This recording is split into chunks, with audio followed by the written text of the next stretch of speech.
Good morning, everybody. Welcome back. Third installment of Scott Selections here for Monday, October 14th. For again, today's play of the day. Quick recap of what happened yesterday. We had a nice winner in the NFL with the Lions -3 and -115 on FanDuel.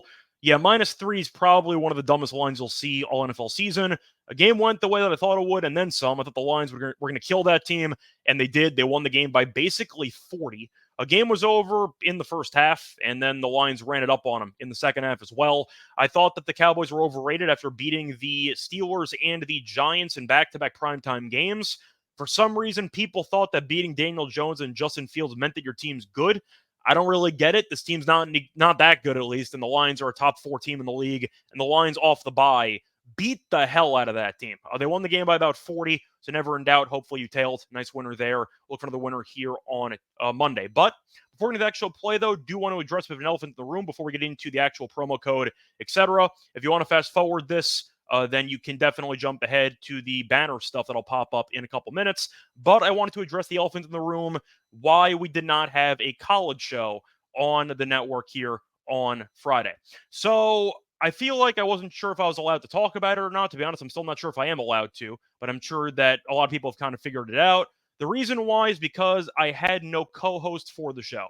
In other words, I got a text message from Steen a couple days ago telling me he's no longer working for this company. So with that being the case, I had no co-host and we kind of had to pull the plug on this episode. Now for the actual details, I don't have any. Apologies. Steen just told me he wasn't working there anymore. I didn't ask any questions. It is what it is. Point is, though, that's why we did not have a show. Now we're going to try to bring the show back with a new co-host on Friday. So we're going to resume the usual schedule, but there will be a different face to join me on the show. That's kind of why we did not have a show. It happened last minute, and as a result, it ended up kind of throwing a wrench into the actual planning, and we had to kind of pull the plug for one episode. We'll be back once again next week. And now, if you want to, once again, you can jump ahead. Do want to quickly talk about my time with Steen together on the network, because he was one of the first people I actually met on the show or on the network. I've been around for multiple years at this point, and Steen was around longer than I was. But I remember the first time I ever appeared on any type of platform was on this show in podcast form, actually, which was the Bank the Bet podcast. You might remember that if you were a longtime listener. Steen had a podcast talking about football, and he had me on about once a week or so. First time I met him. After that, we had a lot of great projects together. We did, of course, The Daily Show, whether that ended up involving the Back to the Window show, which kind of what it segued into. Then we also had the college football show, obviously. A lot of great times together. The roundtable stuff as well for the NFL season. A lot of fun. And I can tell you, even though we are no longer coworkers, we're still going to be very good friends for a long time. Still going to text them all the time. We were talking actually during the Kansas State-Colorado game, and luckily for him, his Wildcats ended up winning. But I want to talk about it, at least mention it, because I'm sure a lot of people were wondering what happened. That's what happened, and that's why we did not have a show. Anyway, before we get into the actual play, do want to remind you once again that we have more picks on our website. Check out the website when you do. Use the promo code WEH4US25 to get 5% off. Code is also in the description. Plus a reminder, hit the like button, subscribe to the bell, so get notified, never miss an episode. Now for the actual play, going to the NFL once again, look at the Monday night game between the Bills and the Jets, taking place at around 8:15 p.m. Eastern time. And for this game, I'm going to go with a teaser, actually. Going to go with the 6.5 point teaser. Going to go with the Jets plus 7.5 and the Bills Jets under 47.5 at -130 on DraftKings. Time of recording of 1 a.m. Eastern time. Covers why we're going to go with the two-pick teaser here. Starting off with the actual under in the game. The Jets have been really bad offensively at home, pretty much in general this season, but especially at home. The Jets are averaging just 16.5 points per home game this season, which is the 7th worst in the league. Now, the Bills have been very good offensively at home, not so much on the road. They're averaging just 20.3 points per road game, which is the 12th worst in the league. Now, you're looking at the Jets, big get-up spot for them because they ended up firing their head coach. Solo's no longer there, and they ended up demoting Hackett. They promoted Downing to be the play caller, was the former offensive coordinator with the Titans a couple years ago. And their new coach, Jeff Ulbrich, ended up discussing what he remembers from Downing's work with the Titans. And I feel like he's going to give you a nice, I'd say, preview of what to expect with the Jets' new offense. So he said, quote, "For every Tennessee offense that I went against when Todd was the play caller there, Tennessee was very tough. They were ruthless, and they finished. They ran the ball, and they played on their terms. Definitely a style that appealed to me in that way."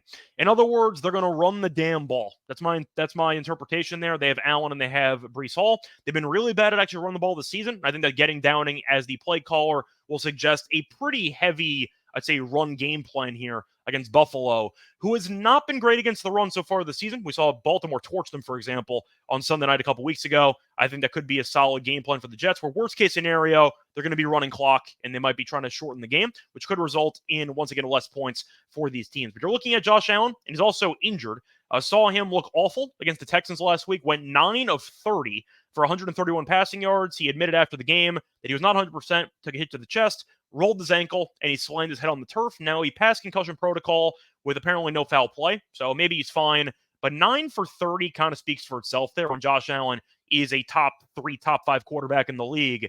Something's off there, at least physically, and whether it involves the head or whether it involves the actual ankle. The point is Josh Allen, since they got rid of all their main weapons in the offseason with Stephon Diggs, I know Gabe Davis wasn't very good. You get my point, though. They had to reinvent the offense, and it seems like they wanted Josh Allen to be Superman in order to make the offense go. With him being injured and with the Jets defense still being a very solid unit, I do think that the Bills offense will struggle in this game, but you're looking at what I think is going to be a very ugly matchup, especially based on the weather, because there's supposed to be a lot of wind in MetLife. You're looking at 13-mile-per-hour winds with gusts between 20 and 30 miles per hour throughout most of the game. So once again, you might see a lot of pass plays kind of go awry based on the wind, but I see an ugly game, a low-scoring game.